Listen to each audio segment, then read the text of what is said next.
लगातार 10 वर्षों तक रात रात भर जागने के बाद आपने आखिरकार एक कल्टीवेशन गेम जीत लिया। खेल में आप ग्लोबल लीडर बोर्ड पर प्रथम स्थान पर हैं। आपकी कल्टीवेशन 1 अरब वर्षों की कल्टीवेशन के साथ सुप्रीम एम्परर लेवल तक पहुंच चुकी है। सबसे बढ़कर आपका कोई सानी नहीं। आपके पास हर तरह की लेजेंडरी मैजिकल आर्टिफैक्ट्स और वेपन्स हैं। हालांकि अंत में यह सब बस एक गेम है। अभी गेम इंटरफेस पर एक संदेश आता है, गेम सर्वर 10 मिनट में बंद हो जाएंगे, कृपया अपने अंतिम क्षणों का आनंद लें। जिस खेल को आपने 10 वर्षों तक खेला है वह अंततः समाप्त हो रहा है। पिछले 1 दशक में आपने अपने गेम फ्रेंड्स को एक एक करके लॉगिन करना बंद करते देखा। अब आप पूरे गेम में अकेले प्लेयर बचे हैं। खाली गेम स्क्रीन को देखकर उदासी की एक लहर आप पर छा जाती है। जल्द ही अंतिम मिनट आ जाता है। आप वर्ल्ड चैनल खोलते हैं। अलविदा कल्टीवेशन लाइफ, ये अब तक का सबसे अच्छा गेम है जो मैंने खेला है। अलविदा सभी को, अगर किस्मत ने चाहा तो फिर मिलेंगे। इसके बाद आप अपने रूममेट लो दाओ के साथ खाना खाने निकल जाते हैं। लेकिन आपके जाने के बाद गेम स्क्रीन पर ऑफिशियल सर्वर से एक और नोटिफिकेशन दिखाई देती है, आधे घंटे में गेम शुरू हो जाएगा। हकीकत में खाना खाने के बाद आप और लो दाओ हॉस्टल लौटते हैं। अचानक आपको बाहर गरजने की आवाज सुनाई देती है।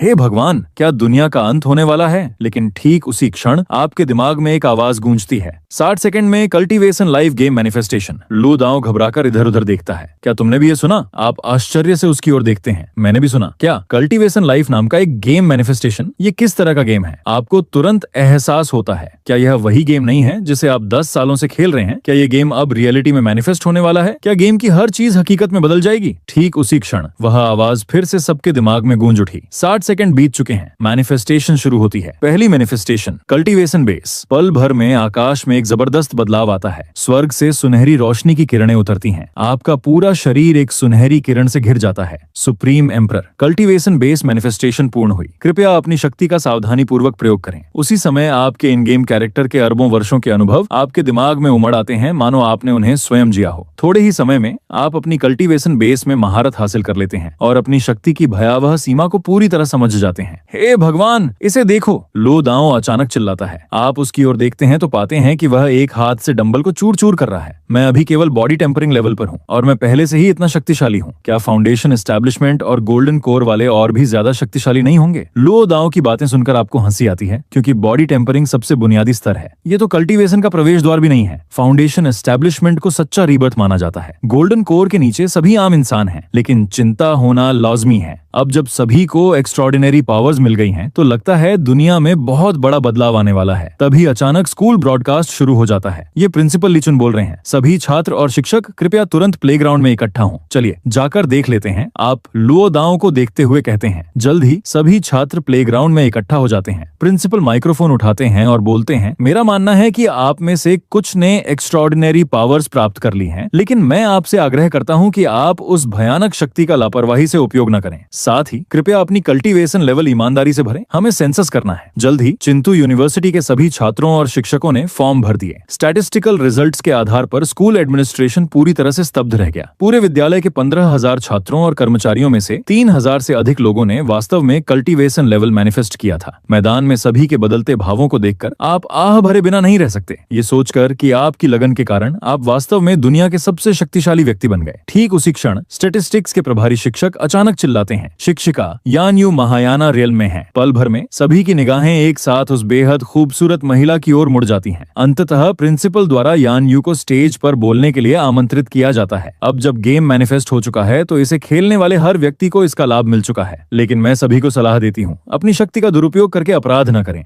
आम लोगों को परेशान न करें और निश्चित रूप से यह न सोचें कि आप सबसे शक्तिशाली हैं, क्योंकि आपसे कहीं अधिक शक्तिशाली लोग मौजूद हैं। ये कहते हुए यान यू के मन में एक स्मृति जागृत हो जाती है। 5 साल पहले जब उसने पहली बार यह गेम खेला था तो उसकी मुलाकात एक मददगार प्लेयर से हुई थी, जिसने उसे हर दिन गाइड किया। उसने उसे बहुत सी आइटम्स दी, मॉन्स्टर्स से लड़ने में उसकी मदद की और यहाँ तक कि उसका डाउ कंपेनियन भी बन गया। इसी तरह वह इतने कम समय में महायान रीलम तक पहुंच गई, लेकिन वह सोचती है कि वह मास्टर और डाउ कंपेनियन अब किस कल्टीवेशन लेवल पर होगा। उसे बस इतना याद है कि गेम छोड़ने से पहले वह डिवाइन इमॉर्टल बन चुका था। जैसे ही यान यू ने अपना वाक्य पूरा किया, अचानक आकाश में एक गर्जना गूंजी। कल्टीवेशन बेस मैनिफेस्टेशन पूर्ण हुई। ब्लू स्टार का क्षेत्रफल अब संशोधित किया जाएगा। प्रारंभिक संशोधन, ग्लोबल एरिया 10 गुना बढ़ गया है। कल्टीवेशन गोल्ड रैंकिंग शीघ्र ही खुलेगी। रैंकिंग लिस्ट में शामिल होने वालों को उदार रिवॉर्ड्स मिलेंगे। मैजिक ट्रेजर्स 3 दिनों में मैनिफेस्ट होंगे। अचानक जमीन हिलने लगी। मैदान पर मौजूद आम लोग अपना संतुलन खो बैठे और एक एक करके जमीन पर गिर पड़े। आपने अपनी आंखें बंद की और और अपनी डिवाइन सेंस का उपयोग करके पूरे ब्लू स्टार का अवलोकन किया। आपकी सुप्रीम एम्परर कल्टीवेशन के साथ आपकी डिवाइन सेंस ब्रह्मांड से परे तक पहुंच सकती है। आपको आश्चर्य हुआ कि ब्लू स्टार का कुल क्षेत्रफल वास्तव में 10 गुना विस्तार हुआ और हुआक्सिया की सीमाओं के भीतर हजारों अज्ञात रीजन्स प्रकट हुए। वहां महासागर, जंगल और रेगिस्तान हैं। वे पूरी तरह से निर्जन हैं। एक भी जीवित प्राणी नहीं है। वे अचानक प्रकट हो गए, लेकिन यह एक बुरा संकेत भी देता है। अगर गेम मैनिफेस्ट हो रहा है तो क्या इसका मतलब ये है कि अंदर के मॉन्स्टर्स और एनपीसीज भी मैनिफेस्ट होंगे? ठीक उसी क्षण हेलीकॉप्टर ओटस की तेज आवाज आकाश से गूंजी। सभी ने ऊपर देखा तो उन्हें एक मिलिट्री हेलीकॉप्टर ऊपर मंडराता हुआ दिखाई दिया। जैसे ही हेलीकॉप्टर उतरा, मिलिट्री यूनिफॉर्म पहने एक व्यक्ति बाहर निकला। वह लगभग 30 वर्ष का लग रहा था। मैं लुई हूँ, कल्टीवेटर मैनेजमेंट डिपार्टमेंट का सदस्य और एक मेजर जनरल। उसका परिचय सुनकर छात्र और फैकल्टी मेंबर्स चकित रह गए। यहाँ सबसे उच्च कल्टीवेशन लेवल किसका है? लुई ने भीड़ पर नजर डाली। मैं महायान रियलम में हूँ। यान यू आगे बढ़ी और बोली, वे बता सकती थी कि उसके सामने खड़ा सैनिक भी एक कल्टीवेटर है, बस उसका लेवल उससे कम है। वह केवल गोल्डन कोर रियल्म में है। ये सुनकर लुई को गहरा सदमा लगा। घबराकर उसने तुरंत झुककर प्रणाम किया। महायाना सीनियर, नमस्कार। पहले वह निश्चित रूप से झुकता नहीं, लेकिन अब कल्टीवेटर्स का युग है। महायान रीलम का कल्टीवेटर उसे एक उंगली से कुचल कर मार सकता है। कृपया ऐसा न करें। हम सब हुआशिया के लोग हैं। इसके अलावा आपने ही हमारे देश के लिए सबसे अधिक योगदान दिया है। प्रशंसा और थोड़ी व्याकुलता से भरी यान यू ने अपनी की पावर का उपयोग करके लुई को ऊपर उठा लिया। तो मैं आपको आदरपूर्वक मिस यान कहूंगा। मुझे आश्चर्य है कि क्या मिस यान समाज में शांति और स्थिरता बनाए रखने में मदद करने के लिए हमारे कल्टीवेटर मैनेजमेंट डिपार्टमेंट में शामिल होने के लिए तैयार होंगी? मैं तैयार हूँ। देश की सेवा करना मेरे लिए सम्मान की बात है, यान यू ने कहा। यह बहुत अच्छा है। चलिए थोड़ा हटकर इस पर चर्चा करते हैं। लुई और यान यू प्लेग्राउंड से चले जाते हैं। उन दोनों को जाते हुए देखकर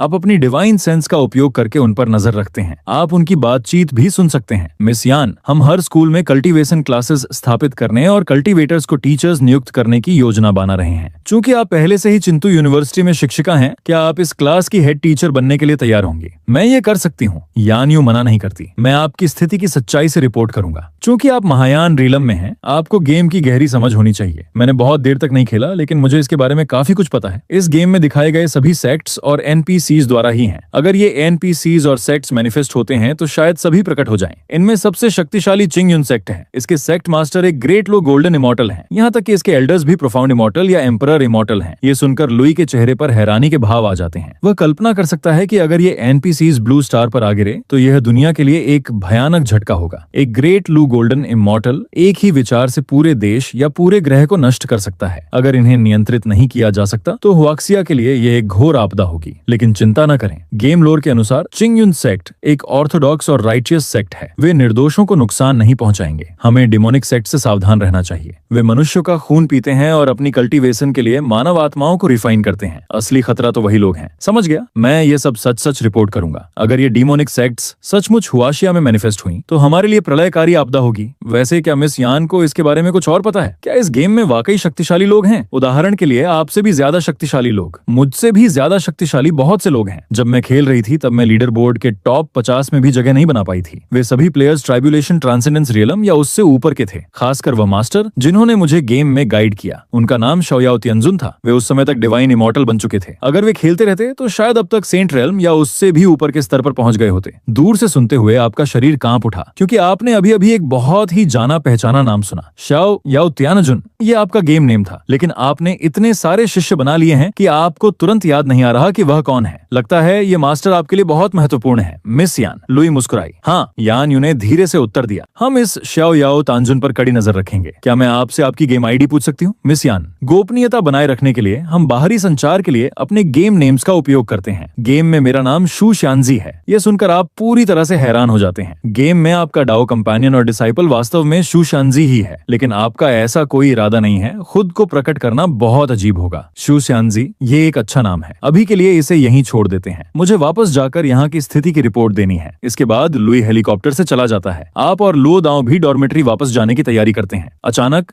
आकाश से एक आदिम आवाज गूंजती है। कल्टीवेशन गोल्ड रैंकिंग अब खुल गई है। सभी ऊपर देखते हैं। कभी साफ आसमान अचानक काले बादलों से ढक जाता है। तुरंत बाद हवा में सुनहरी रोशनी बिखेरता हुआ एक स्क्रॉल प्रकट होता है। आप महसूस कर सकते हैं कि इस स्क्रॉल में भयानक रूप से सघन छी है। ये कम से कम एक सुप्रीम स्पिरिचुअल ट्रेजर है। कुछ सेकंड तक तैरने के बाद स्क्रॉल धीरे धीरे खुलता है, लेकिन आश्चर्यजनक रूप से यह पूरी तरह से खाली है। आदिम ग्रेट डैव की आवाज फिर से गूंजती है। कल्टीवेशन गोल्ड रैंकिंग अब खुल गई है। ये टॉप 100 कल्टीवेटर्स को प्रदर्शित करेगी। रैंक जितनी ऊंची होगी, रिवॉर्ड उतना ही अधिक होगा। 100वां स्थान, मूली loves bok choy, nascent soul realm. Reward 5 nascent soul pills. 100वां स्थान केवल नासेंट सोल रेल्म में है। ये बहुत ही कमजोर है ना? गोल्ड रैंकिंग देखकर आपको ज्यादा आश्चर्य नहीं होता, क्योंकि ये गेम केवल 1 साल तक ही लोकप्रिय रहा था। 1 साल तक खेलने से आप ज्यादा से ज्यादा ट्राइब्यूलेशन ट्रांसेंडेंस रियलम तक पहुंच सकते थे, लेकिन अगर आपने खेलना बंद कर दिया तो पीवीपी चैलेंजेस और मॉन्स्टर इन्वेशंस के कारण आपकी कल्टीवेशन कम हो जाती। परिणाम स्वरूप कई लोगों ने अपनी कल्टीवेशन पूरी तरह खो दी। 10वें साल तक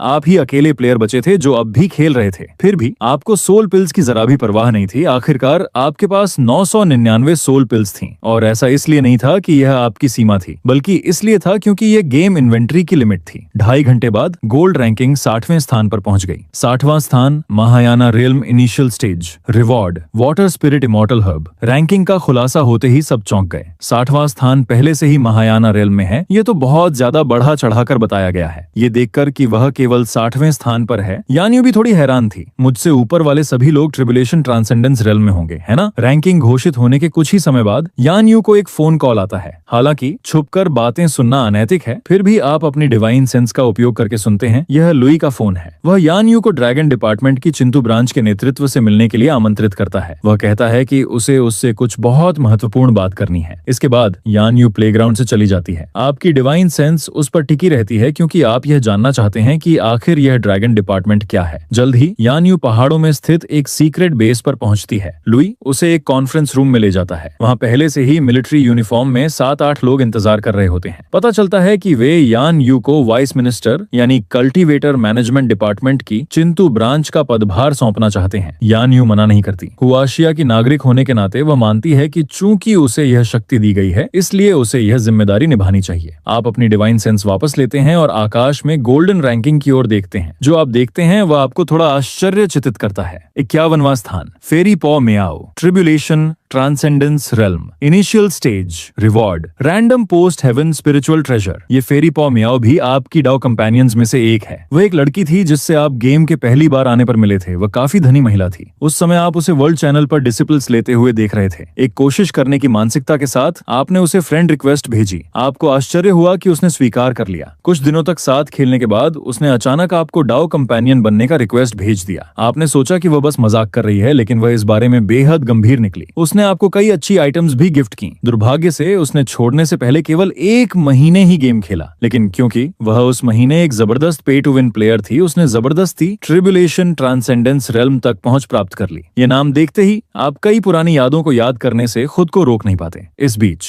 लॉन्गडू के एक विला में एक खूबसूरत महिला आकाश में गोल्डन रैंकिंग देख रही है। लीडर बोर्ड पर अपना नाम देखकर वह तुरंत खुशी से उछल पड़ती है और नाचने लगती है। वाह, मैं लीडर बोर्ड पर आ गई। मैं वास्तव में 51वें स्थान पर हूँ। ये सोचकर आश्चर्य होता है कि जिस गेम को मैंने तब यूं ही खेला था और जिसमें थोड़े से पैसे लगाए थे, वह मुझे एक शक्तिशाली कल्टीवेटर बना देगा। मुझे आश्चर्य है कि वो छोटा भाई जो मुझे हर दिन बिग सिस कहकर पुकारता था, अब किस रियलम में होगा। जैसे जैसे गोल्डन रैंकिंग में नामों का एक एक करके खुलासा होता है, आप अपने सभी डाउ कंपेनियंस को देखते हैं। कुल 8, उन सभी का नाम सूची में है, लेकिन अभी आपको केवल शू शांजी की असली पहचान पता है। उसी समय आप और लुओ दाओ डॉर्मेट्री लौट आए हैं। अगर मुझे पता होता तो मैं वह गेम और खेलता, वरना मैं भी बड़ा आदमी होता। आप बस मुस्कुराते हैं और कुछ नहीं कहते। अपने बिस्तर पर बैठे हुए आप अपनी आंखें बंद करते हैं और अपनी डिवाइन सेंस का उपयोग करके पूरे हुआक्सिया का अवलोकन करते हैं। आप देखते हैं कि कल्टीवेटर मैनेजमेंट डिपार्टमेंट ने विभिन्न क्षेत्रों में पेट्रोल शुरू कर दी है। तभी लुओ दाओ अचानक चिल्लाता है। आप अपनी आंखें खोलते हैं और उसे देखते हैं। क्या हुआ? लुओ दाओ दौड़कर आता है और आपको अपने फोन पर न्यूज दिखाता है। एक महिला एंकर रिपोर्ट कर रही है। वर्तमान में देश भर में कई गंभीर सजा पाए अपराधी एक्स्ट्रॉर्डिनरी पावर्स प्राप्त करने के बाद जेल से भाग गए हैं। नागरिकों को सलाह दी जाती है कि वे घर के अंदर रहें और बाहर न निकलें। यदि आपको कोई संदिग्ध व्यक्ति दिखाई दे तो कृपया तुरंत कल्टीवेटर मैनेजमेंट डिपार्टमेंट की ऑफिशियल हेल्पलाइन पर कॉल करें। आप भौहें चढ़ा लेते हैं। इसमें कोई आश्चर्य नहीं कि कल्टीवेटर मैनेजमेंट डिपार्टमेंट ने इतनी जल्दी भर्ती और पेट्रोल शुरू कर दी। अचानक आपको कुछ आभास होता है। आपका चेहरा बदल जाता है। खिड़की से बाहर देखते हुए आप गंभीर हो जाते हैं। तुम्हें क्या हुआ है? लुओ दाओ को कुछ गड़बड़ लगती है। कुछ नहीं, मैं बाथरूम जा रहा हूँ। आप लुओ दाओ के कंधे पर थपथपाते हैं और डॉर्मेट्री ज्योमेट्री से बाहर निकल जाते हैं। अगले ही पल आप हवा में गायब हो जाते हैं। इस बीच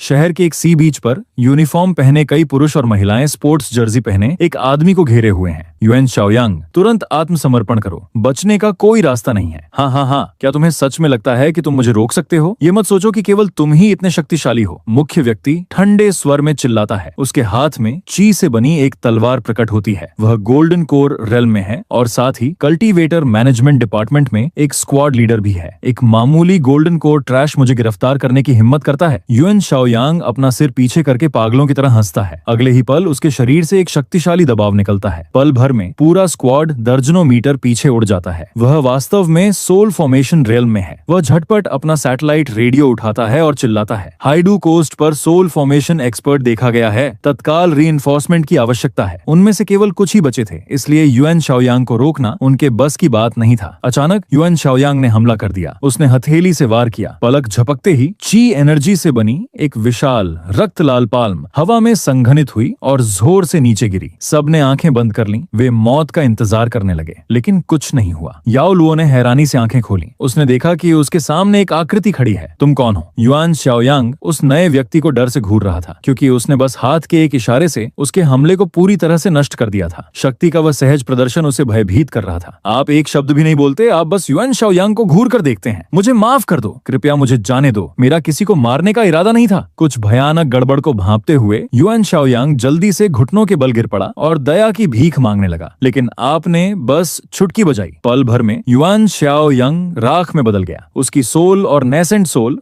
दोनों पूरी तरह से नष्ट हो गईं। ये दृश्य वहां मौजूद सभी लोगों को पूरी तरह स्तब्ध कर देता है। आपकी मदद के लिए धन्यवाद सीनियर। याओ ल्यू खड़ा हो जाता है और कृतज्ञता से मुट्ठी जोड़ता है। स्वागत है, हम सब हुआशिया के लोग हैं। क्योंकि आप अपनी पहचान उजागर नहीं करना चाहते, इसलिए आप मुड़ते भी नहीं आसपास। इस समय आपकी डिवाइन सेंस को पता चलता है कि मदद आ गई है, इसलिए आप तुरंत टेलीपोर्ट करके दूर चले जाते हैं। हमारे जीवन बचाने के लिए धन्यवाद सीनियर। पांचों स्क्वाड मेंबर्स एक साथ घुटने टेक देते हैं। इसी बीच आकाश में गोल्ड रैंकिंग फिर से बोलती है। कल्टीवेशन गोल्ड रैंकिंग का प्रसारण समाप्त हो गया है। टॉप 10 की घोषणा कल की जाएगी। इसके साथ ही गोल्ड रैंकिंग ऊपर उठती है और बिना किसी निशान के गायब हो जाती है। एक ही दिन में दुनिया भर में होने वाली घटनाओं की खबरें सभी प्रमुख प्लेटफॉर्म्स पर फैल जाती हैं। हुआक्सिया ने कल्टीवेशन लाइफ को मैनिफेस्ट किया। ब्यूटीफुल नेशन ने सुपर पावर अलायंस को मैनिफेस्ट किया। सकुरा नेशन ने निंजा एरा को मैनिफेस्ट किया। दुनिया में अराजकता फैली हुई है। वेब पर स्क्रॉल करते हुए आप थोड़ा सा भौहें सिकोड़ते हैं। जैसा कि अपेक्षित था, कल्टीवेटर्स के आगमन ने देश में कई आपदाएं ला दी हैं। वे अपनी शक्ति को नियंत्रित नहीं कर सकते, जो आम लोगों के लिए एक पूर्ण तबाही है। आपको लगता है कि आपको कुछ करने की जरूरत है। जब व्यवस्था बिगड़ जाती है तो अक्सर किसी शक्तिशाली व्यक्ति को आगे आकर अराजकता को दबाने और व्यवस्था बनाए रखने की आवश्यकता होती है, और संयोग से इस समय वह शक्तिशाली व्यक्ति आप ही हैं। अचानक आदिम वाणी फिर से गूंजती है। कल्टीवेशन गोल्ड रैंकिंग अब खुली है। इस बार टॉप 10 का खुलासा होगा। धर्म ट्रेजर्स 2 दिनों में मैनिफेस्ट होंगे। कुछ डेमोनिक बीस्ट्स भी प्रकट होंगे। ये सुनकर आप छत पर पहुंच जाते हैं और आकाश में दिख रही गोल्ड रैंकिंग को देखकर भौहें चढ़ा लेते हैं। कल्टीवेटर्स की स्थिति अभी तक सुलझी भी नहीं है और अब डिमोनिक बीस्ट्स भी प्रकट होने वाले हैं। जब ऐसा होगा तो दुनिया सचमुच अराजकता में डूब जाएगी। इसी बीच चिंडू ब्रांच के हेडक्वार्टर्स में यन्यू आकाश की ओर देखती है। उसकी आंखों में आशा की एक झलक है। टॉप 10 आप उसमें होना चाहिए, है ना? उसी समय उसे आपकी कही हुई एक बात याद आती है। क्या आप कभी इस गेम को खेलने के लिए वापस आएंगे? जब आप वापस आएंगे तो मैं निश्चित रूप से बहुत शक्तिशाली हो जाऊंगी। तब मैं आपको उठा लूंगी। ये दुख की बात है कि आप कभी वापस नहीं आए। तभी हेवनली डाओ की आदिम वाणी गूंज उठती है। 10वां स्थान Daoist master चिंगफेंग,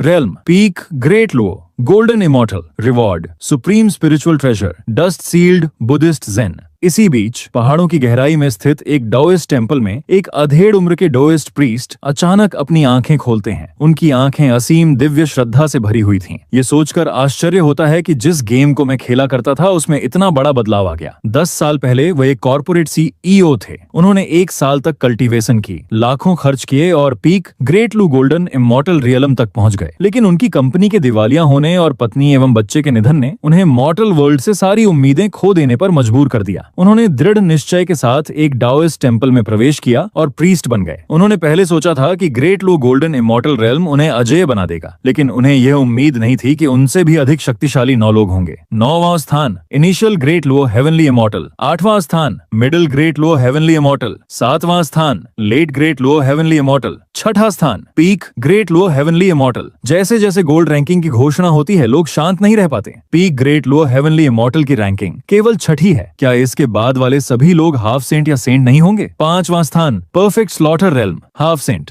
reward, supreme treasure, लिंगा डिवाइन ब्रश। इसी बीच सकूरा नेशन के एक अंडरग्राउंड सिंडिकेट में अचानक एक आदमी खड़ा हो जाता है। क्या मैं तो सिर्फ 5वें स्थान पर हूँ? उसका नाम वोंग झांगा हुआ है। वह मूल रूप से एक कैदी था। गेम के मैनिफेस्ट होने के बाद वह जेल से भाग निकला और सकूरा नेशन में आ गया। उसने कभी नहीं सोचा था कि उसका हाफ सेंट रेल्म केवल 5वें स्थान पर होगा। लगता है कि यहाँ हमेशा के लिए रहना कोई समाधान नहीं है। वोंग झांगा हुआ के भीतर संकट की भावना और गहरी हो जाती है। उसका दिल और अधिक शक्तिशाली बनने की इच्छा से भर जाता है। चौथा स्थान, heavenly Dao is weaker than me, reward, supreme treasure, boundless immortal sword, immortal grade pill, saint, break through pill. तीसरा स्थान, दवेती अनलोंग, reward, supreme treasure, god slaughter pagoda, 5 elements, saint body. तीसरे स्थान के रिवॉर्ड को देखकर सभी चौंक जाते हैं। ये वास्तव में एक सेंट बॉडी है जो केवल नॉवेल्स में पाया जाता है। क्या यह टॉप 3 के लिए विशेष रिवॉर्ड हो सकता है? दूसरा स्थान, who else but me, realm, saint king, reward, innate supreme treasure,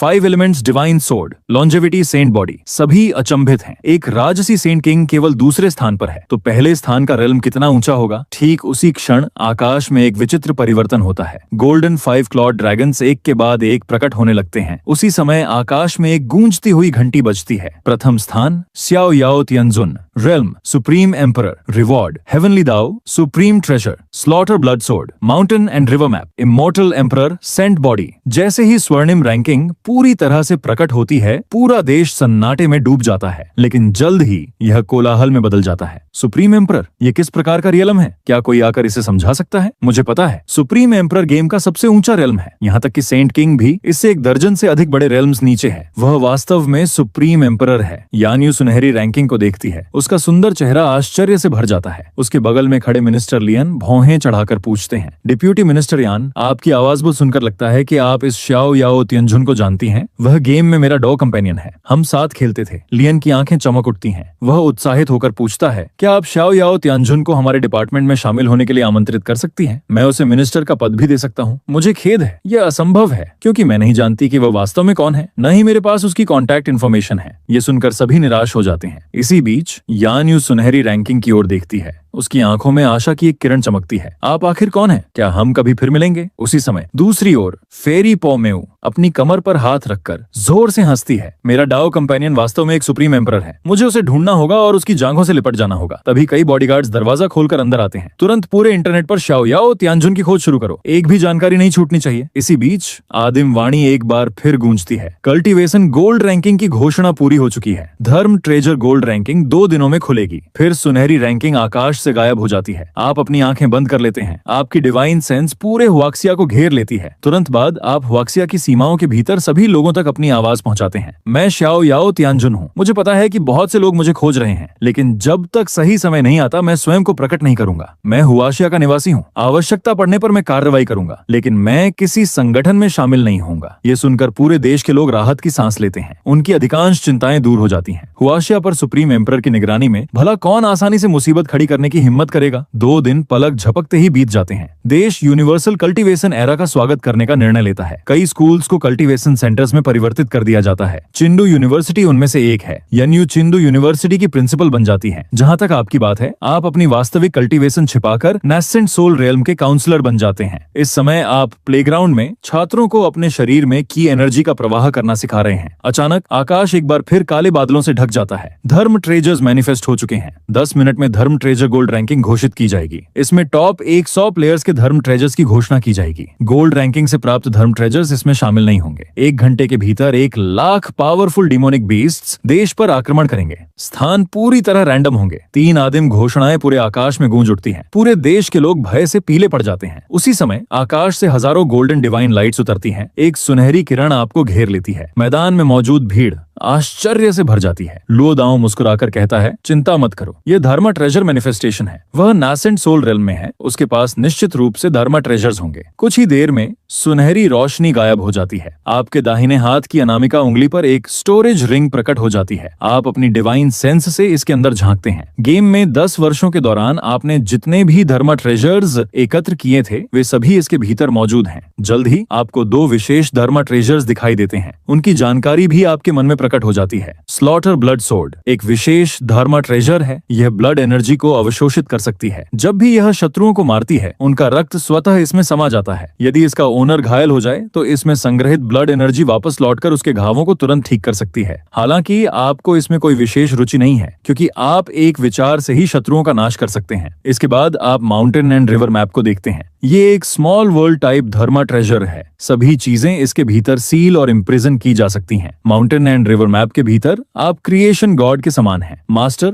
मैं छोटी तलवार हूँ। मास्टर, मैं शौहे हूँ। अचानक रिंग के भीतर दो आवाजें गूंजती हैं। आप थोड़ा रुक जाते हैं। आपको उम्मीद नहीं थी कि इन दोनों धर्मा ट्रेजर्स में वास्तव में आर्टिफैक्ट स्पिरिट्स होंगी। तुम दोनों अभी मेरे डांटियन में आ जाओ। इसके साथ ही दोनों धर्मा ट्रेजर्स प्रकाश की लकीरों में बदल जाते हैं और आपके डांटियन में प्रवेश कर जाते हैं। फिर आप अपनी डिवाइन सेंस वापस लेते हैं। आप लुओदाओ को बुलाते हैं और उसे लगभग 20 top grade post heaven spiritual treasures दे देते हैं। इन धर्म ट्रेजर्स को अपने परिवार के उपयोग के लिए वापस ले जाओ। हे भगवान, आपको इतने सारे धर्म ट्रेजर्स कहाँ से मिले? बस ले लो, मेरे पास बहुत हैं। आप हल्की सी मुस्कान देते हैं। इसी क्षण आदिम वाणी फिर से गूंजती है। धर्मा ट्रेजर गोल्ड रैंकिंग अब खुल गई है। तुरंत बाद आकाश से एक विशाल स्क्रोल नीचे उतरता है, लेकिन इस समय किसी का भी गोल्ड रैंकिंग देखने का मन नहीं है, क्योंकि डिमोनिक बीस्ट्स जल्द ही आने वाले हैं। इस बीच कल्टीवेटर मैनेजमेंट एसोसिएशन में सभी काम के बोझ तले दबे हुए हैं, क्योंकि हुआक्सिया की सीमाओं के भीतर की गई जांच के अनुसार कुई से भरपूर कई अज्ञात रीजन्स प्रकट हुए हैं। सबसे भयावह बात यह है कि इनमें से कुछ अज्ञात रीजन्स शहरों के बहुत करीब हैं। हालांकि हुआक्सिया में 20 करोड़ से अधिक कल्टीवेटर्स हैं, लेकिन उनमें से केवल लगभग 100 ही वास्तव में शक्तिशाली हैं। यहाँ मैन पावर की भारी कमी है। सड़कों पर पेट्रोल टीम्स हर घर को अपने दरवाजे और खिड़कियां बंद करने और बिल्कुल भी बाहर न निकलने की याद दिला रही हैं। डिमोनिक बीस्ट के प्रकट होने में 10 मिनट शेष हैं। कल्टीवेटर मैनेजमेंट डिपार्टमेंट में शामिल सभी कल्टीवेटर्स पहले से ही सड़कों पर पेट्रोल कर रहे हैं। यदि वे किसी डिमोनिक बीस्ट का सामना करते हैं तो उन्हें उसे तुरंत मार डालना है। हालांकि इस बार डिमोनिक बीस्ट्स केवल बॉडी टेम्परिंग रेल्म तक ही सीमित हैं। फिर भी कोई भी अपनी सतर्कता कम करने की हिम्मत नहीं करता। पूरा देश हाई अलर्ट पर है। डिफेंसिव प्रिपरेशंस चरम सीमा पर हैं। बस डीमोनिक बीस्ट्स के प्रकट होने का इंतजार है। समय बीतता जा रहा है। घोर काले आकाश को देखते हुए सभी के चेहरे गंभीर हो जाते हैं। वे आ गए हैं। तभी बिजली चमकती है और आकाश में गरज सुनाई देती है। गड़गड़ाहट, आदिम आवाज एक बार फिर गूंजती है। डेमनिक बीस्ट्स मैनिफेस्ट हो चुके हैं। 1 लाख डेमनिक बीस्ट्स अचानक प्रकट हुए हैं। 1 लाख सुनहरे प्रकाश के स्तंभ आकाश से नीचे आते हैं और हुआशिया के हर कोने में गिरते हैं। प्रकाश के स्तंभों के गायब होने के बाद डेमोनिक बीस्ट्स एक एक करके प्रकट होने लगते हैं। अभी चिंतु के केंद्र में यह वास्तव में पीक बॉडी टेम्परिंग रियलम का डेमोनिक बीस्ट है। इससे क्या फर्क पड़ता है कि यह क्या है? बस इसे मार डालो। फाउंडेशन एस्टेब्लिशमेंट स्क्वाड लीडर दांत पीसता है और आगे बढ़ता है। यह देखकर बाकी लोग भी तेजी से उसका अनुसरण करते हैं, लेकिन भीड़ को आगे बढ़ते देख डिमोनिक बीस्ट जरा भी भयभीत नहीं होता। वह स्क्वाड पर झपटता है और अपने एक पंजे से फाउंडेशन एस्टेब्लिशमेंट कल्टीवेटर को दूर फेंक देता है। कल्टीवेटर उठता है, असहनीय दर्द सहता है, अपनी स्पिरिचुअल पावर का आह्वान करता है और तुरंत उस डिमोनिक बीस्ट की भुजा काट देता है। बढ़िया, अंदर जाओ और उसे मार डालो। अन्य बॉडी टेम्परिंग कल्टीवेटर्स तुरंत आगे बढ़ते हैं, लेकिन बुरी तरह घायल डिमोनिक बीस्ट के एक ही मुक्के से वे सभी हवा में उड़ जाते हैं। तुम लोग इसका मुकाबला नहीं कर सकते, पीछे हटो। फाउंडेशन एस्टेब्लिशमेंट कैप्टन फिर से डिमोनिक बीस्ट पर हमला करता है और अंततः खुद बुरी तरह घायल होकर उसे मार डालता है। डेमनिक बीस्ट सामान्य बॉडी टेम्परिंग कल्टीवेटर से कहीं अधिक शक्तिशाली है। फाउंडेशन एस्टेब्लिशमेंट कल्टीवेटर जमीन पर गिरते हुए कहता है, लेकिन उसके बोलने से पहले ही आसपास से 2 और भयानक दहाड़ें गूंजती हैं। वहां मौजूद सभी लोग बुरी तरह हिल जाते हैं। इस समय आप अपनी डिवाइन सेंस का उपयोग करके पूरे हुआक्सिया की स्थिति का अवलोकन कर रहे हैं। हालांकि कल्टीवेटर मैनेजमेंट डिपार्टमेंट ने सभी को तैनात कर दिया है, लेकिन डिमोनिक बीस्ट्स बहुत बिखरे हुए हैं। इसके अलावा उनकी शक्ति फाउंडेशन एस्टेब्लिशमेंट लेवल के बराबर है। उनके लिए सभी बीस्ट को तुरंत खत्म करना बहुत मुश्किल है। अपने नए धर्मा ट्रेजर्स का परीक्षण करने का यह बिल्कुल सही समय है। स्लॉटर ब्लड सोर्ड और माउंटेन एंड रिवर मैप आपके सामने प्रकट होते हैं। तुम दोनों जाओ और खेलो। रास्ते में मिलने वाले सभी डेमोनिक बीस्ट का सफाया कर दो। ये सुनकर दोनों धर्मा ट्रेजर्स अत्यंत प्रसन्न हो जाते हैं। चलो देखते हैं कि कौन सबसे ज्यादा डेमोनिक बीस्ट को मार सकता है। एक झटके में वे लाल और नीले रंग की प्रकाश रेखाओं में बदल जाते हैं और अक्षतिज में गायब हो जाते हैं। आप असहाय होकर मुस्कुराते हैं और हुआक्सिया की स्थिति का अवलोकन करने के लिए अपनी डिवाइन सेंस का प्रसार जारी रखते हैं। इस बीच दोनों धर्मा ट्रेजर्स चिंडू सिटी में चक्कर लगाते हैं। वे जहां भी जाते हैं कुछ भी जीवित नहीं बचता। वे जहां भी जाते हैं डेमोनिक बीस्ट्स या तो अचानक सिकुड़ जाते हैं या किसी रहस्यमयी शक्ति द्वारा खींच लिए जाते हैं। ये विचित्र घटना कल्टीवेटर्स को पूरी तरह चकित कर देती है। क्या हो रहा है? हमारे हमला करने से पहले ही सब कैसे खत्म हो गया? दूसरी ओर यनयू एक अज्ञात रीजन में एक स्क्वाड का नेतृत्व कर रही है। कैप्टन, अंदर कम से कम 1000 डिमोनिक बीस्ट हैं। यदि आप कार्रवाई करें तो हम उन्हें नष्ट कर सकते हैं। यान यू सिर हिलाती है। जैसे ही वह हमला करने वाली होती है, अचानक उसे अपने पीछे से एक भयानक ऑरा महसूस होती है। यान यू तुरंत पीछे मुड़कर देखती है। उसे तेजी से पास आती हुई लाल रोशनी की एक लकीर दिखाई देती है। वह लकीर पलक झपकते ही उनके पास से गुजर जाती है और अज्ञात रीजन में घुस जाती है। इतने सारे डिमोनिक बीस्ट, मैं निश्चित रूप से जीतूंगी। अंदर से एक बच्चे जैसी आवाज आती है। यान यू और अन्य लोग बहुत चौंक जाते हैं। जल्द ही वे उसका असली रूप देख लेते हैं। वह वास्तव में एक लाल तलवार है। वह जहां भी जाती है, डिमोनिक बीस्ट्स पल भर में सूख जाते हैं। 2.5 सेकंड से भी कम समय में 1000 से अधिक डिमोनिक बीस्ट्स मांसहीन खोखली काया में बदल जाते हैं। कितना शक्तिशाली धर्मा ट्रेजर है। इसने पल भर में इतने सारे डिमोनिक बीस्ट को मार गिराया। क्या इस धर्मा ट्रेजर का कोई मास्टर है या यह मास्टरलेस है? जब सभी चर्चा कर रहे थे, तभी एक गोल्डन कोर कल्टीवेटर अचानक आगे बढ़ता है। वह छोटी तलवार को पकड़कर उसे अपना बनाना चाहता है। छोटी तलवार ठंडे स्वर में उपहास करती है। क्या तुम्हें लगता है कि मेरे मास्टर के अलावा इस दुनिया में कोई मेरे योग्य है? कोई भी योग्य नहीं है। वह तुरंत प्रकाश की एक लकीर में बदल जाती है और उस व्यक्ति पर टूट पड़ती है। ये देखकर यान यू को तुरंत खतरे का आभास होता है, लेकिन बहुत देर हो चुकी होती है। छोटी तलवार छीनने की कोशिश करने वाला व्यक्ति पल भर में सूखकर एक खोल में बदल जाता है। यह देखकर सभी लोग भय से पीले पड़ जाते हैं। इसी क्षण कोई और फिर से आगे बढ़ने की कोशिश करता है, लेकिन उसे यान यू द्वारा जबरदस्ती रोक दिया जाता है। मैं क्षमा चाहती हूँ, कृपया हमारी गलती को माफ कर दें। यान यू मुट्ठी जोड़कर माफी मांगती है। उसने अभी अभी सुना था कि इस धर्मा ट्रेजर का एक मास्टर है। इसके अलावा इसका दबाव उसके अपने दबाव से भी कहीं अधिक शक्तिशाली है। ऐसे धर्मा ट्रेजर का मास्टर निश्चित रूप से ऐसा व्यक्ति नहीं है जिसे वे उकसा सकें। हमें माफी क्यों मांगनी चाहिए? हमारे पास एक ग्रेट लू हेवनली इमॉर्टल का समर्थन है। क्या तुम्हें सच में लगता है कि हमारे कल्टीवेटर मैनेजमेंट डिपार्टमेंट को धमकाना आसान है? ये धर्म ट्रेजर निर्दोषों का नरसंहार कर रहा है। इसका मास्टर शायद उतना ही दुष्ट है। ठीक उसी क्षण एक शक्तिशाली दबाव उतरता है। कुछ असंतुष्ट लोग तुरंत घुटनों के बल गिर पड़ते हैं। उसी समय एक आवाज सुनाई देती है, यदि तुम असंतुष्ट हो तो मुझसे मिल सकते हो। यान यू तुरंत उस आवाज को पहचान लेती है। वह श्याओ याओ त्यानझुन की आवाज थी। अगले ही पल उन लोगों के डेंटियन से कुछ टूटने की आवाज गूंजती है। उनके डेंटियन एक एक करके नष्ट हो जाते हैं। वे पूरी तरह अपंग हो जाते हैं। जल्द ही दबाव गायब हो जाता है और छोटी तलवार भी कहीं नजर नहीं आती। जमीन पर घुटने टेक कर बैठे लोग दर्द से कराहते हैं। क्या वह सिर्फ एक भाग्यशाली आदमी नहीं है जिसने गेम खेला? अगर गेम मैनिफेस्ट न हुआ होता तो क्या वह इतना घमंडी होता? एक आदमी गुस्से से कोसता है, लेकिन उसके वाक्य पूरा करने से पहले ही बिजली का एक झटका उसे लगता है। उसकी आत्मा हवा में बिखर जाती है। एक सम्राट का अपमान नहीं किया जा सकता। इस बार यह श्याओ याओ त्यानझुन नहीं बोल रहा था, बल्कि स्वयं हेवनली डैओ बोल रहा था। अपने लोगों को अपंग या मृत देखकर यान यू बेहद असहाय महसूस करती है, लेकिन वह कुछ नहीं कर सकती। उन्होंने बार बार श्याओ याओ त्यानझुन का अपमान किया था। दूसरी ओर चिंदू यूनिवर्सिटी के डॉर्मेट्री में आप अपनी डिवाइन सेंस वापस लेते हैं और आकाश की ओर देखते हैं। शाबाश, तुम मेरी चापलूसी कर रहे हो। सम्राट, मैं तो बस आपके नाम का अपमान करने वालों को दंडित करने में आपकी मदद कर रही थी। हेवनली डैओ की आवाज आपके मन में गूंजती है। तुमने स्वयं को खतरे में डालकर कार्रवाई की है। शायद तुम्हें मुझसे कोई मदद चाहिए। बोलो, क्या बात है? सम्राट वास्तव में सर्वज्ञ है। मैं आपसे ये बात नहीं छिपाऊंगा। यद्यपि मैं अभी इमॉर्टल एम्परर लेवल पर ही हूँ, फिर भी मैं देख सकता हूँ कि भविष्य में एक दिन यह ग्रह एक प्रलयकारी आपदा का सामना करेगा। इसलिए मैं सम्राट से निवेदन करता हूँ, यदि वह दिन आए तो कृपया हमारी सहायता करें और हमें बचाएं। मैं ऐसा कर सकता हूँ। आप शांति पूर्वक सिर हिलाते हैं। धन्यवाद सम्राट, अब मैं चलता हूँ। इतना कहकर हेवनली डैओ विदा हो जाता है। आधे घंटे बाद लॉन्गडू स्थित ड्रैगन डिपार्टमेंट हेडक्वार्टर्स में रिपोर्ट, सभी 1 लाख डेमनिक बीस्ट्स का नाश हो गया है। एक सैनिक मिनिस्टर लीलोंग को रिपोर्ट करता है। बुरा नहीं, ये मेरी अपेक्षा से कहीं अधिक तेज था। लीलोंग संतुष्टि से सिर हिलाते हैं। हालांकि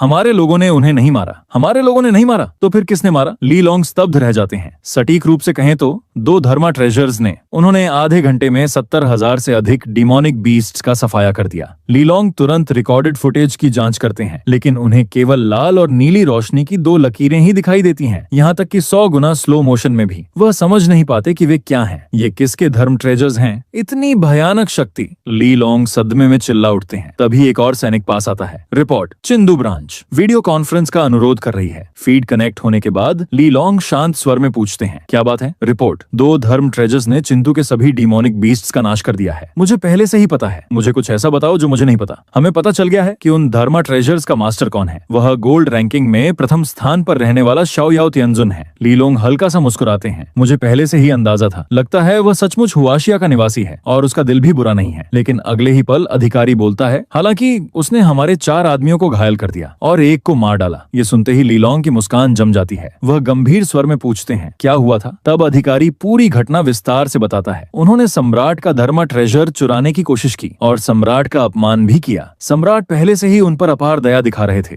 ये सुनकर लीलोंग सिर हिलाते हैं और व्यंग्य से हंसते हैं। उन लोगों को डिपार्टमेंट से निकाल दिया गया है, वे अपंग हो चुके हैं। ये उनके लिए बहुत बड़ा सबक है। मुझे उनसे कोई सहानुभूति नहीं है। सम्राट का अपमान करना स्वर्ग के प्रकोप को आमंत्रित करता है। उन्होंने खुद ही यह मुसीबत मोल ली है। लियोंग ठंडे लहजे में कहता है। ठीक उसी समय लियन के ऑफिस का दरवाजा खुलता है। यान यू अंदर आता है और घबरा कर कहता है, मंत्री जी कुछ भयानक हुआ है। जिन लोगों को निकाला गया है वे ऑनलाइन लाइव स्ट्रीम कर रहे हैं और शियाओ याओ तांजुन पर निर्दोषों की हत्या का आरोप लगा रहे हैं। 1 लाख से ज्यादा लोग देख रहे हैं। ये सुनकर ली जेन का चेहरा तुरंत बदल जाता है और स्क्रीन के दूसरी तरफ लियोंग भी सदमे से पीला पड़ जाता है। वे किस लाइव स्ट्रीम पर हैं? इसे तुरंत बैन करो। क्या वे दुनिया को तबाह करने की कोशिश कर रहे हैं? लेकिन जैसे ही लिलोंग बोलना खत्म करता है, आसमान में एक जोरदार बिजली कड़कती है। लगता है मैं बहुत ज्यादा दयालु था, लेकिन इस समय लाइव स्ट्रीम में मौजूद लोग अभी भी बेतहाशा बड़बड़ा रहे हैं। शियाओ याओ त्यान एक साधारण सा बेवकूफ है जिसे महाशक्तियां मिल गई हैं। अगर गेम में ऐसा न होता तो वह असल जिंदगी में बिल्कुल हारा हुआ होता। अपाहिज लोग मन ही मन ताना मार रहे हैं क्योंकि उन्हें विश्वास नहीं हो रहा कि शियाओ याओ तांजुन लाखों लोगों के सामने उन्हें जान से मारने की हिम्मत करेगा। तभी एक आह गूंजती है। लाइव स्ट्रीम के सामने आपकी निंदा करने वाले 5 लोग राख हो जाते हैं। दर्शकों की कुछ प्रतिक्रिया देने से पहले ही लाइव स्ट्रीम अचानक बंद हो जाती है, लेकिन कई लोगों ने अभी अभी हुई सारी घटना को रिकॉर्ड कर लिया है। अचानक इंटरनेट फोरम पर दर्जनों पोस्ट आ जाते हैं। ध्रुवीकृत राय स्पष्ट रूप से दिखाई देती है, लेकिन कुछ ही समय बाद अधिकारी स्टेटमेंट देने के लिए सामने आते हैं। चिंतू ब्रांच के लिए जेन व्यक्तिगत रूप से माफी मांगते हैं और पूरी घटना का स्पष्टीकरण देते हैं। तभी नेटाइजन्स को सच्चाई का पता चलता है। इस बीच आप अपने हॉस्टल में ऑनलाइन पोस्ट पढ़ते हुए मुस्कुरा रहे हैं। गुस्से में मुझे कभी गुस्सा नहीं आया। चींटियों की हरकतों पर भला कौन गुस्सा होगा? तुम इस पर ध्यान मत दो और आसमान की ओर देखो। राक्षसी जीवों की दूसरी वेव आएगी। 3 घंटे में प्रकट। 10 लाख बॉडी टेम्परिंग रेल्म के राक्षसी जीव और 1 लाख फाउंडेशन एस्टेब्लिशमेंट रेल्म के राक्षसी जीव। एक वेव मुश्किल से शांत होती है कि दूसरी उठ खड़ी होती है। आप आकाश की ओर देखते हैं और बुदबुदाते हैं। फिर अपने हाथ के इशारे से माउंटेन एंड रिवर मैप आपके सामने प्रकट हो जाता है। गुरुजी,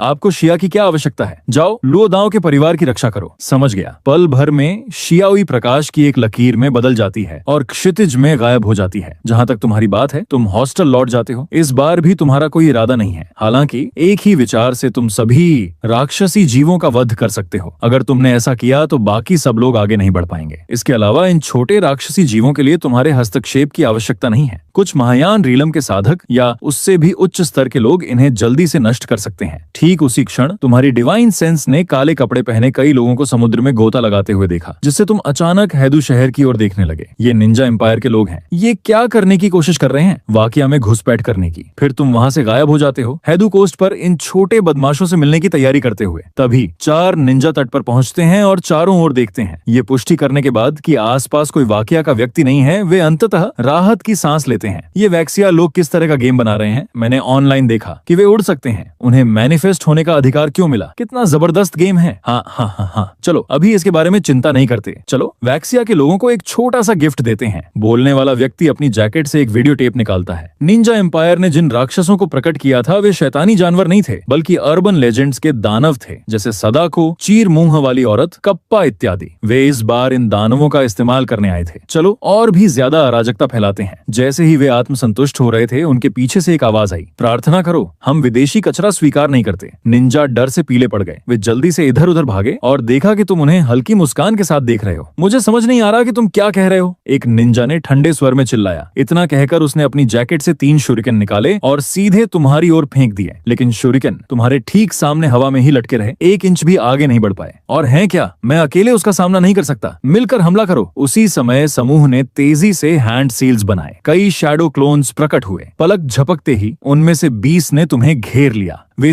तेजी से दौड़ने लगे। हुक्सिया के नीच लोग हमारा पीछा भी नहीं कर सकते, है ना? यही हमारी असली ताकत है। वाकिया के नीच लोग मर जाओ। पलक झपकते ही सभी 20 क्लोन एक साथ तुम पर हमला कर देते हैं, हाथ में कुनाई लिए। बिखर जाओ, तुमने शांत स्वर में कहा, अपनी ऑरा का एक छोटा सा अंश छोड़ते हुए। बुलाए गए क्लोन पल भर में गायब हो गए। चारों असली निंजा पीछे की ओर उड़ गए। इतने शक्तिशाली, आखिर तुम हो कौन? मैं तो बस एक साधारण छात्र हूँ। तभी एक और निंजा दहाड़ा। Fire style grand fireball jutsu. उसके मुंह से एक विशाल दहाड़ती हुई ज्वाला निकली जिसने तुम्हें पूरी तरह से घेर लिया। हाँ, यह एक ऐसा निंजुत्सु है जिसका उपयोग केवल हम जोनी ही कर सकते हैं। तुम गए काम से हिया के नीच, लेकिन अगले ही पल उनकी मुस्कान पूरी तरह से जम गई। जैसे ही आग बुझी, आप अभी भी वहीं खड़े थे। आपके शरीर पर एक भी झुलसने का निशान नहीं था। ये कैसे संभव है? जॉनिन अविश्वास में चिल्लाया। चलो मैं तुम्हें दिखाता हूँ कि असली आग कैसी दिखती है। आपने मुस्कुराते हुए उंगलियां चटकाई। पल भर में जोनिन बैंगनी लपटों में घिर गया। बचे हुए निंजा भयभीत हो गए। ये किस तरह का निंजुत्सु है? बस उंगलियां चटकाने से ही वह अचानक जल उठा। डर से वे कांप उठे। उनके भीतर तक हिल गया। इस समय उनके दिमाग में सिर्फ एक ही शब्द गूंज रहा था, भागो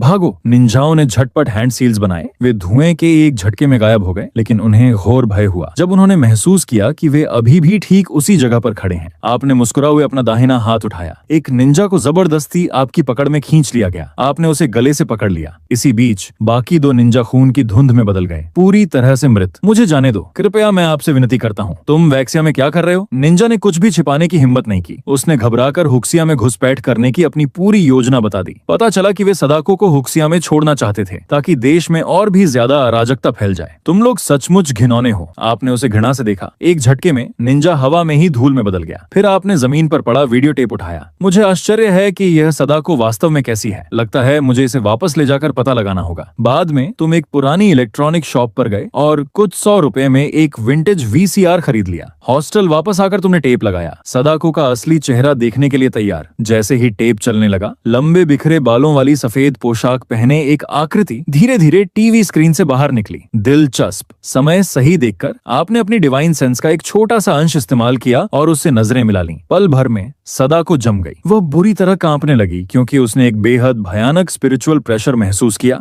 वह घबराकर पीछे हट गई। टीवी में वापस जाने की बेताब कोशिश करने लगी, लेकिन अपनी दहशत के मारे उसने महसूस किया कि वह वापस नहीं जा सकती। चलो देखते हैं कि तुम असल में कैसी दिखती हो। आपने उसके बालों को हटाया। सामने एक पीला बिल्कुल बेजान चेहरा दिखाई दिया। आपको थोड़ी निराशा हुई। खैर, जब मैंने इसे देख ही लिया है तो अब इसके मरने का समय आ गया है। आपने अपना हाथ उठाया। सदाको को खत्म करने ही वाले थे, लेकिन तभी आपके मन में एक विचार आया। आपने कांपती हुई सदाको को एक रहस्यमयी मुस्कान के साथ देखा। निंजा साम्राज्य ने मुझे इतना उदार उपहार भेजा है, एहसान न चुकाना असभ्यता होगी, है ना? मात्र एक विचार से ही शुद्ध स्पिरिचुअल एनर्जी का एक प्रवाह क्षण भर में सदाको के शरीर में समा गया। कुछ ही सेकंड बाद सदाको आपके समक्ष आदर पूर्वक घुटने टेक कर टूटी फूटी वैक्सिया भाषा में बोली, गुरुजी। आपने संतुष्टि से सिर हिलाया। स्पिरिचुअल एनर्जी के उस विस्फोट ने न केवल सदाको की शक्ति को गोल्डन कोर लेवल तक पहुंचा दिया, बल्कि उसकी आत्मा की गहराइयों पर भी आपका विशेष मार्क अंकित कर दिया। तुम्हारी शक्ति बढ़ गई है। क्या तुम्हारी क्षमताएं भी सुधर गई हैं? हाँ गुरुजी, अब मैं किसी भी इलेक्ट्रॉनिक डिवाइस के माध्यम से प्रकट हो सकती हूँ। बुरा नहीं है तो निंजा एम्पायर वापस जाओ और नरसंहार शुरू करो, आपने हल्की मुस्कान के साथ कहा। यह सुनकर सदाको की आंखों में एक अजीब चमक उभर आई। जैसा आप आदेश दें गुरुजी। वीडियो टेप खुद ही बाहर निकला और अंधाधुंध गति से निंजा एम्पायर की ओर बढ़ गया। मुझे आश्चर्य है कि जब उन निंजाओं को यह छोटा सा उपहार मिलेगा तो वे कैसी प्रतिक्रिया देंगे। जैसे जैसे समय बीतता गया, रात हो गई। डिमोनिक बीस्ट का अवतरण शुरू हो गया। लोकेशन पूरी तरह से रैंडम थे। जैसे ही लाखों बीस्ट उतरे, डिमोनिक बीस्ट के झुंड पूरे देश में दिखाई दिए और इस बार उनमें से अधिकांश शहरों के भीतर ही पैदा हुए। उसी समय कल्टीवेशन कंट्रोल डिपार्टमेंट और कल्टीवेशन गोल्डन रैंक के टॉप एक्सपर्ट्स हरकत में आ गए। एक साधारण प्रहार से वे बीस्ट के विशाल झुंडों का सफाया कर सकते थे। अगर वे सब कुछ संभाल रहे होते तो शायद ऐसा नहीं होता। आक्रमण को खत्म करने में आधा घंटा भी लग गया। स्वामी जी, मैं भी खेलना चाहता हूँ, जाइए, आपने मुस्कुराते हुए कहा। गोल्डन रैंकिंग का प्रसारण पूरा हुआ। टॉप 10 की घोषणा कल की जाएगी। 3 दिनों में पिल्स का अवतरण शुरू होगा। पिल्स की गोल्डन रैंकिंग। आपने भौहें उठाई। पिल्स का अवतरण, है ना? ऐसे में पूरे राष्ट्र की शक्ति आसमान छूने वाली है। महान सम्राट, अभी अभी डिमोनिक बीस्ट्स के अवतरण की स्थिति के दौरान बीस्ट के साथ एक अजीब वस्तु इस दुनिया में आई है। मेरे लिए हस्तक्षेप करना संभव नहीं है। क्या आप कृपया इस पर एक नजर देख सकते हैं? कहाँ? सुपर पावर एम्पायर के नेवाडा माउंटेन्स में। अगले ही पल आप एक जंगल के बीचों बीच प्रकट हुए। आपके सामने एक गहरा धुआं निकलता हुआ गड्ढा था। आपने अपनी डिवाइन सेंस से उस गड्ढे का अवलोकन किया और उसके अंदर एक अज्ञात रहस्यमयी वस्तु पाई। अपने हाथ के इशारे से वह वस्तु सीधे आपकी आपकी पकड़ में आ गई। यह एक क्रिस्टल जैसी नीली वस्तु थी जो पत्थर जैसी दिखती थी, लेकिन इससे कोई स्पिरिचुअल एनर्जी या शक्ति का उतार चढ़ाव नहीं निकल रहा था। ये क्या है मुझे पक्का पता नहीं, लेकिन ये मेरे डिवाइन डाउ लॉज के बिल्कुल विपरीत है। मुझे महसूस होता है कि यह इस दुनिया से संबंधित नहीं है। मेरा सुझाव है कि आप इसे अपने साथ ले जाएं, महान सम्राट। ये बाद में काम आ सकता है। जैसे ही आप इसे लेकर जाने वाले थे, इंग्लिश में एक आवाज आई, तुम कौन हो? हमने उस ट्रेजर को सबसे पहले देखा। आप मुड़े और थोड़ी दूरी पर 5 फॉरेनर्स को खड़े देखा। आपने उन्हें नजरअंदाज किया, पत्थर को जेब में रखा और जाने की तैयारी की। अचानक एक एनर्जी बीम आपके पैरों के ठीक ऊपर जमीन पर गिरी। वाक्सिया के नीच, तू हमारे क्षेत्र में घुसपैठ करता है और हमारी संपत्ति चुराता है। क्या सुपर पावर एम्पायर के लिए तुम्हारे मन में जरा भी सम्मान नहीं है? मर जा, आपने शांत स्वर में कहा। आंख पर पट्टी बांधे हुए घमंडी आदमी पल भर में फट गया और ब्लड मिस्ट में बदल गया। बाकी लोग डर से पीले पड़ गए। तू हुक्सिया कमीना, तूने मेरे प्रेमी को मार डाला, मैं तुझे मार डालूंगी। पल भर में अनगिनत लाइटनिंग बोल्ट्स आसमान से गिरी और सीधे आप पर आ गिरी।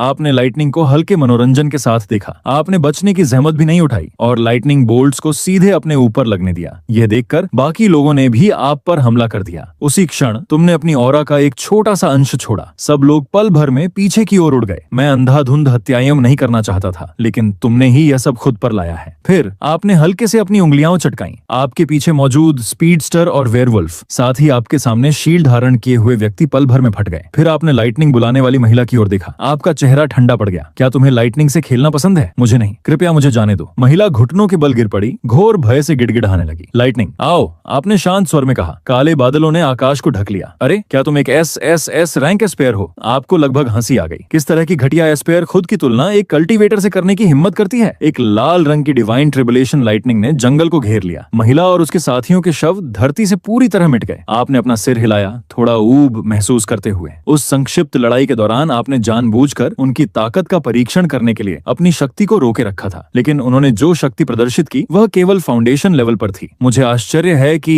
एसएसएस रैंक एस्पर किस कल्टीवेशन रेल्म के बराबर होती है। मुझे उम्मीद है कि समय आने पर वे मुझे ज्यादा निराश नहीं करेंगे। आखिरकार आपने रुख बदल दिया। आप घूमकर अपने डॉर्मेटरी लौट आए और उस रहस्यमय पत्थर का अध्ययन करने लगे। लेकिन चाहे आपने उसमें स्पिरिचुअल एनर्जी डाली हो, ब्लड कॉन्ट्रैक्ट रिचुअल किया हो या उसे बीच से काटने की कोशिश की हो, उसने कोई प्रतिक्रिया नहीं दिखाई। क्या यह सचमुच एक साधारण पत्थर हो सकता है? खैर छोड़ो, आपने उसे अपने स्टोरेज रिंग में डाल दिया और अपने दिमाग से निकाल दिया। इस बीच उस पहाड़ी जंगल में सुपर पावर एम्पायर का एक सैनिक विनाशकारी परिणामों को देखकर स्तब्ध रह गया। ए क्लास एस्पर्स की एक इंटरनल स्क्वाड ने हमला किया और उन्होंने एक भी शव नहीं छोड़ा और ये पूरा जंगल जलकर राख हो गया है। आखिर दुश्मन कौन है? हमें यह देखने के लिए सैटेलाइट फुटेज की जांच करनी होगी कि यहाँ क्या हुआ है। जी हाँ, मैं तुरंत वापस जाकर सैटेलाइट फुटेज निकालता हूँ। सैनिक ने अपनी पीठ से पंख फैलाए और बेस की ओर उड़ गया। विंग्ड एस्पर बेस पर लौटा और तुरंत सैटेलाइट मॉनिटरिंग फुटेज खोली। लेकिन जैसे ही वे फुटेज की समीक्षा करने वाले थे, अगले ही पल मिलिट्री बेस के सभी इलेक्ट्रॉनिक डिवाइसेस फट गए। यहाँ तक कि सैटेलाइट्स का भी संपर्क टूट गया। विंग्ड एस्पेयर को वहीं खड़ा छोड़कर पूरी तरह से अचंभित। इसी बीच जब आप अपने डॉर्मेटरी में बैठे थे, अचानक आपके मन में एक आवाज गूंजी, महान सम्राट, अभी अभी किसी ने आपकी जासूसी करने की कोशिश की। मैंने कार्रवाई कर उनके उपकरण नष्ट कर दिए हैं। ये सुनकर आपने सिर हिलाया। जिस क्षण उन्होंने फुटेज देखने की कोशिश की, आपको इसका आभास हो गया था, लेकिन इससे पहले कि आप कुछ कर पाते, डिवाइन डाउ ने आपके लिए यह काम कर दिया था। महान सम्राट, क्या आपने उस पत्थर का उपयोग पता लगा लिया है? नहीं, ये किसी भी चीज पर प्रतिक्रिया नहीं करता। लगता है यह अलौकिक वस्तु सरल नहीं है। आप कहते हैं कि यह इस दुनिया से परे है, लेकिन मेरी डिवाइन सेंस पूरे ब्रह्मांड को भेदती है। नेटवर्क और मुझे कोई एलियन नहीं मिला है। महान सम्राट, कुछ ऐसा है जो आप नहीं जानते।